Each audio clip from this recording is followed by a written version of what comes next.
Now we shall begin.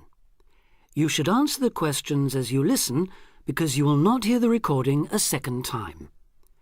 Listen carefully and answer questions 1 to 6. Homestay Language Learning, Lisa McDowell here. How can I help you? Hello, my name's Dan, Hello, Dan. and I'm going to be living with a family in Edinburgh for 3 months, so I'd like some advice on what to bring with me. I'm flying in via Singapore on the 15th. Right. Well, perhaps most important of all are your documents. Vaccination certificate, sponsor's letter, and the certifying letter from us for immigration. Yes, I've got all those in order, I think. What I'm really wondering about are money and clothes and things for my room. Personal effects, in other words. OK, let's start with cash. You'll already have money in your bank account here, of course, but make sure when you get here you have some cash on you. Pounds, that is, not euros or dollars. How much do you suggest? I'd say 50 as an absolute minimum. OK. Now, the next thing is which clothes to bring. What do you think?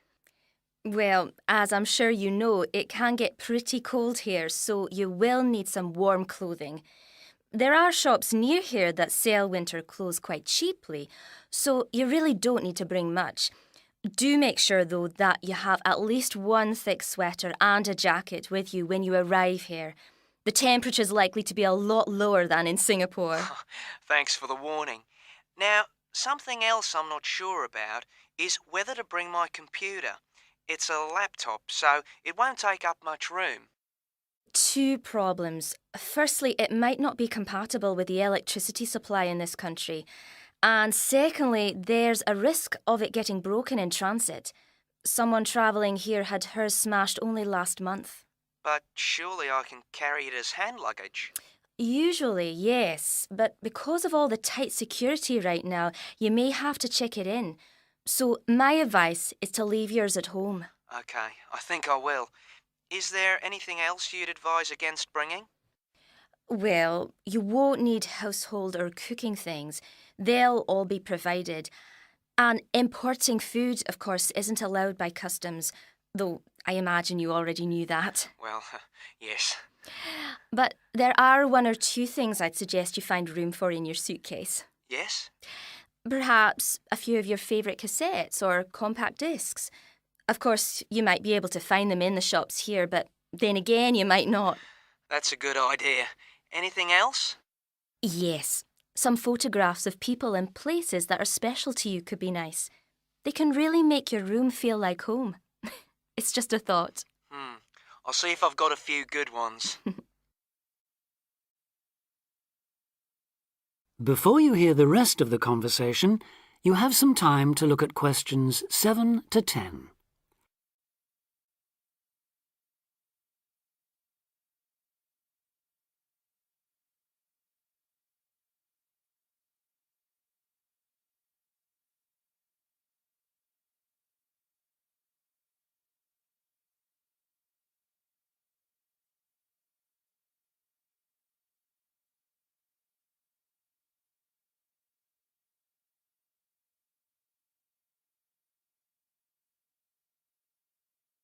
Now listen and answer questions 7 to 10.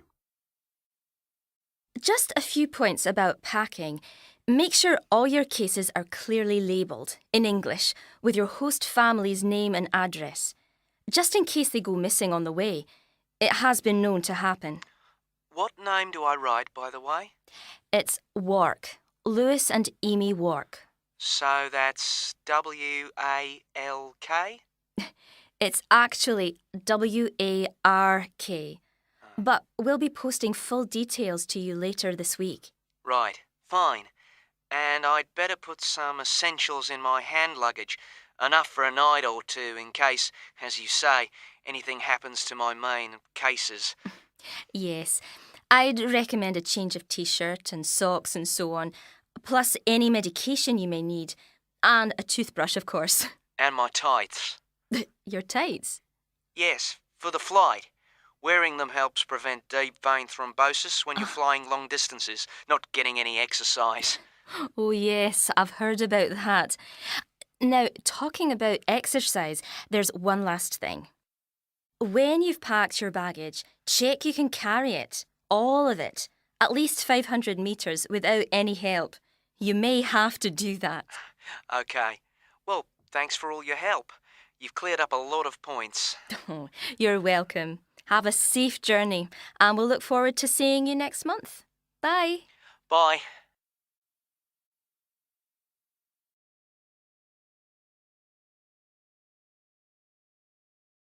That is the end of part 1. You now have half a minute to check your answers.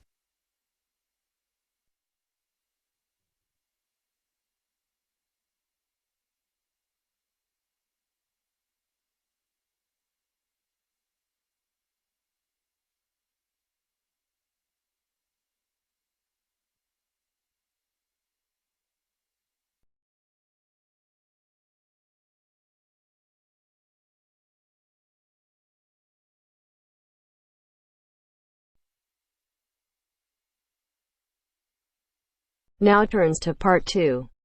Part 2. First, you have some time to look at questions 11 to 15.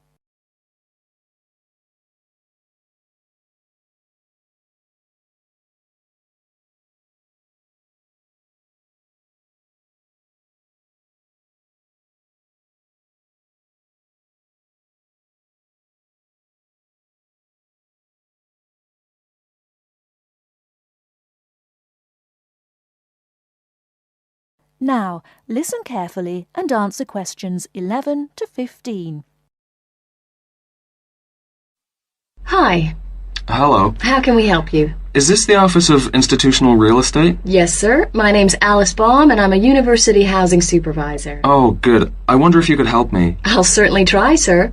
I'm hoping to rent an apartment from September when I begin here, and I'd really like some advice on where to rent and how to rent a place. Advice on renting in Manhattan. We've got plenty of advice about that. The first thing to think about are the prices. New York is an expensive place to live, and Manhattan is the most expensive place in New York. Everyone wants to be here. In most areas of Manhattan, you'll have great difficulty finding a studio apartment for less than $1,300 to $1,400 per month. But there are areas just outside Manhattan, within a 30 to 40-minute commute, where you can find a decent studio apartment to rent for $850 to $1,000 per month. That's a big difference. But then there are travel costs on top of that. Yes, there are. If you're prepared to make compromises in your choice of accommodation, perhaps you can find an apartment you like and can afford. Monthly rents also depend on 2 other factors: apartment size and then amenities. Can you tell me a bit more about that? Basically, bigger flats get higher rents, so if you can live without a lot of space, it's much cheaper. And if you're willing to take a flat which has street noise or doesn't have much natural light, then you may save some more money. I see. However, you could go the other way and get a bigger flat and share it with another student. You can cut costs by sharing a large bedroom. To find a roommate, check the listings for apartment shares in the housing registry. Share a flat. I hadn't given that idea much thought. Lots of our students do that. What about amenities? Can you explain that a bit more? You need to decide what facilities you really would like and what you can do without. For example, do you want a doorman? Would you like an elevator?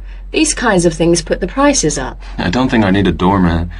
Is there anything else I should know? Yes, remember, the housing market is very competitive, especially for affordable apartments.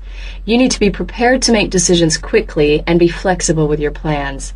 Don't start your search earlier than 4 weeks before you want to move in, because tenants only need to give landlords 30 days notice of their departure. Okay. Before you hear the rest of the talk, you have some time to look at questions 16 to 20.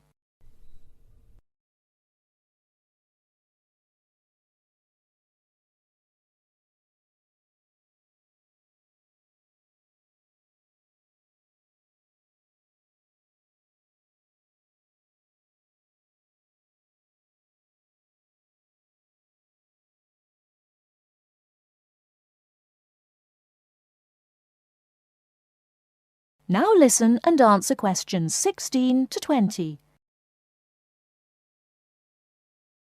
And make apartment hunting your life for 2 or 3 weeks. That should be enough time to get familiar with the market and find what you're looking for. What's the best way of finding a place? There are really only 2 ways. You do it yourself or you get someone else to do it for you. That sounds interesting. How do I do that? There are property brokers who will find a place for you. They can guide you to the property of your choice and help you with the paperwork. Well, that sounds great. But they do charge you a commission fee. In Manhattan, expect to pay between 12 and 15% of the year's rent. That means if your rent is $1,000 a month, the broker's fee works out to $1,800. Oh, maybe not a broker then. And what's the other option again? Do the legwork yourself. Look in the classified ads, call landlord companies, and do online searches. Check out our website first. You mentioned paperwork. Could you tell me something about that? Sure. To rent an apartment, you may be asked to complete an application by your prospective landlord. You may also be asked to pay between $50 and $200 for credit reports. Landlords want to see evidence of steady income and good credit. I see. Because you're a full-time student, most landlords will require a guarantor, someone to guarantee you will pay the rent on time. And when the landlord approves your apartment application, be prepared to pay the first month's rent and the deposit when you sign the lease. That's a lot to think about, and it sounds like a lot of hard work. Thank you very much for the advice. You're very welcome, and good luck.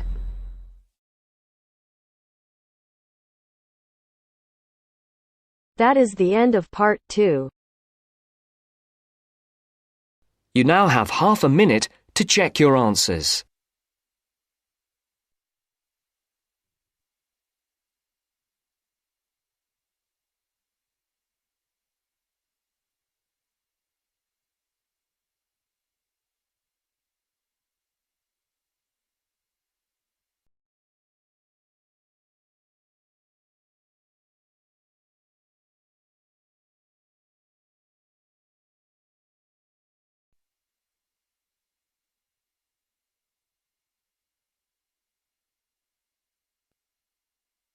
Now turns to part 3. Part 3. Richard Murray, a zoologist and popular TV personality, has been giving a talk on endangered species of wildlife to members of the Young Conservationists Association in a small town in the south of England. Listen to the extract from the discussion he had with 2 of the young people after his talk. First, you have some time to look at questions 21 to 25.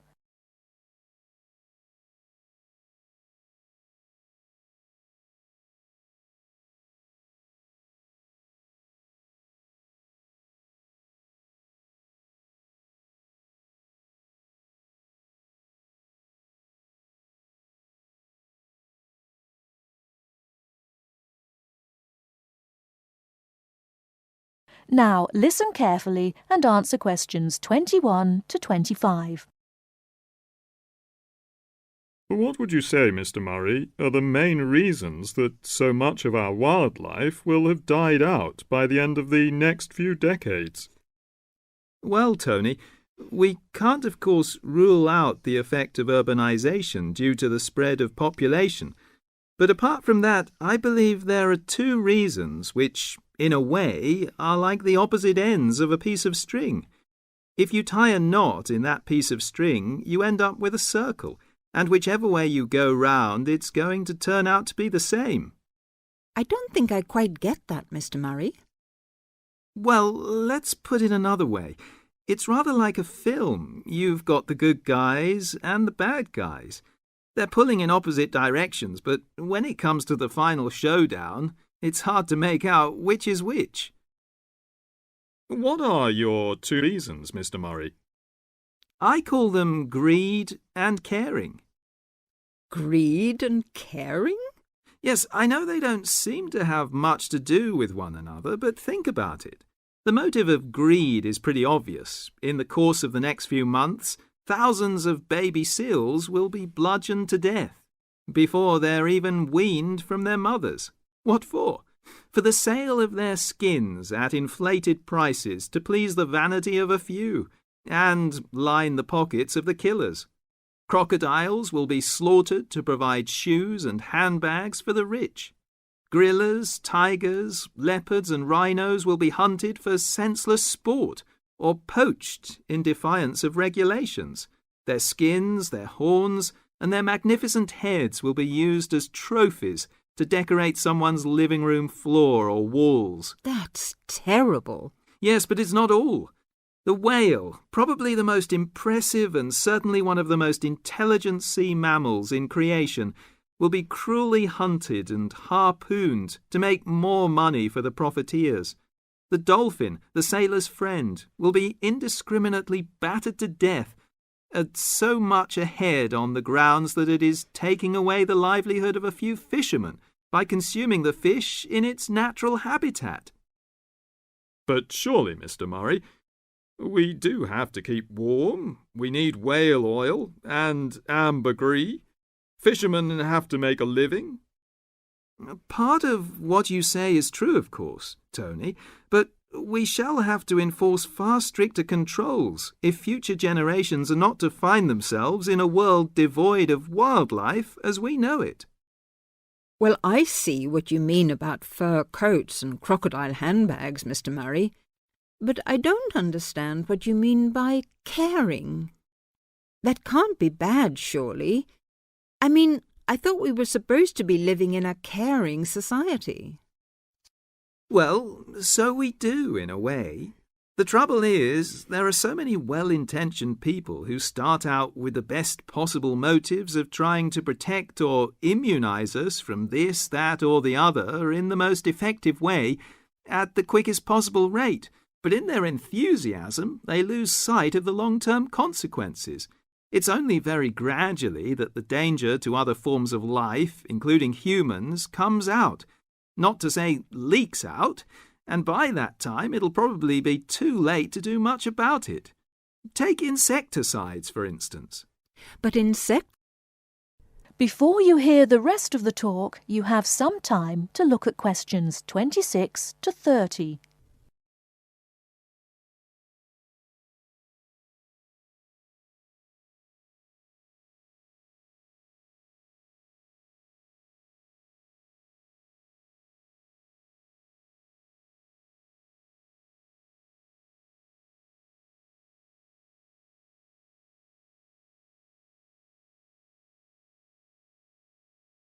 Now listen and answer questions 26 to 30. But insecticides protect crops from pests. They destroy disease-carrying mites and creepy crawlies like cockroaches. True, but nature has a way of developing her own immunity against insecticides and other pest controls, with the result that the biologists are driven to inventing stronger and stronger compounds, which, though they may annihilate the pest, nevertheless permeate the environment, are assimilated by plant and animal life, and become absorbed by the soil. Countless innocent creatures, the beaver or the mole, for example, are performing a useful task in the natural control. The alarming prospect is that as these poisons enter the foods we eat, and consequently our own systems, they'll find their way into the body of the pregnant mother and into her milk, offering incalculable risks to the unborn or newly born infant. In spite of all our technological expertise, our time is running out. We're virtually destroying ourselves. That is the end of part 3. You now have half a minute to check your answers.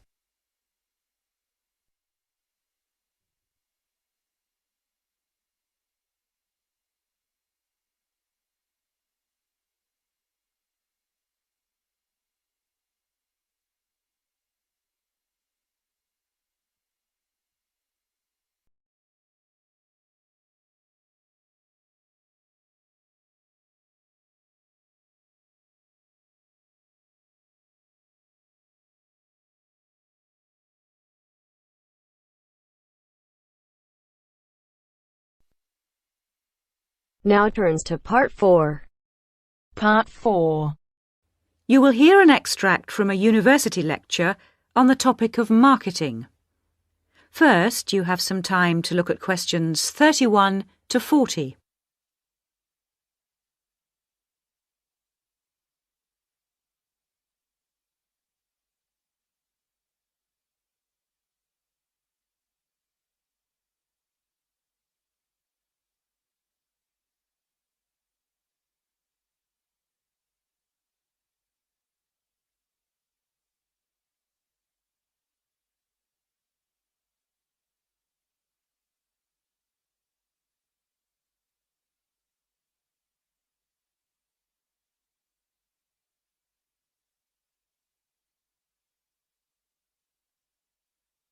Now listen carefully and answer questions 31 to 40. Last week we looked at some general principles associated with marketing, and today I'd like to look at some of those points in a little more detail. So, what is marketing? Or put another way, what does the term marketing mean? Many people think of it simply as the process of selling and advertising. And this is hardly surprising when every day we are bombarded with television adverts, mail shots, and telephone sales. But selling and advertising are only two functions of marketing. In fact, marketing, more than any other business function, deals with customers. So perhaps the simplest definition is this one.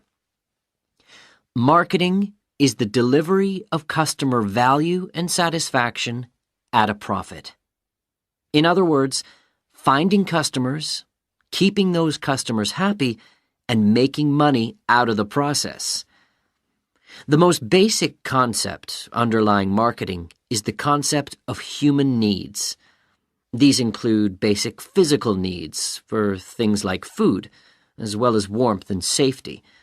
And marketers don't invent these needs. They're a basic part of our human makeup. So, besides physical needs, there are also social needs, for instance, the need to belong and to be wanted. And in addition to social needs, we have the need for knowledge and self-expression, often referred to as individual needs. As societies evolve, members of that society start to see things not so much in terms of what they need, but in terms of what they want. And when people have enough money, these wants become demands. Now, it's important for the managers in a company to understand what their customers want if they're going to create effective marketing strategies, so there are various ways of doing this. One way at supermarkets, for instance, is to interview customers while they're doing their shopping. They can be asked about their buying preferences, and then the results of the survey can be analyzed. This provides reliable feedback on which to base future marketing strategies. It's also quite normal for top executives from department stores to spend a day or two each month visiting stores and mixing freely with the public, as if they were ordinary customers, to get an idea of customer behavior. Another way to get information from customers is to give them something. For instance, some fast food outlets give away vouchers in magazines or on the street that entitle customers to get part of their meal for nothing. As well as being a good way of attracting customers into the restaurants to spend their money, it also allows the managers to get a feel for where to advertise and which age groups to target. Another strategy employed at some well-known theme parks, such as Disneyland, is for top managers to spend at least one day in their career touring the park dressed as Mickey Mouse or some other cartoon character. This provides them with the perfect opportunity to survey the scene and watch the customers without being noticed. Okay, well, we mentioned customer satisfaction at the beginning of this lecture, and I'd like to return briefly to that as it relates to what we've just been talking about. If the performance of a product falls short of the customer's expectations, the buyer is going to be dissatisfied. In other words, if the product you buy isn't as good as you'd expected, then the chances are you'll be unhappy about it. If, on the other hand, performance matches expectations and the product you buy is as good as you expected, then generally speaking, the buyer is satisfied. But smart companies should aim one step higher. They should aim to delight customers by promising only what they can be sure of delivering and then delivering much more than they promised. So then, if, as sometimes happens, performance is better than expected, the buyer is delighted and is twice as likely to come back to the store.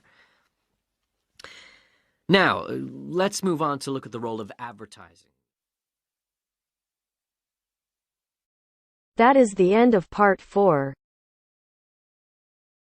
You now have half a minute to check your answers.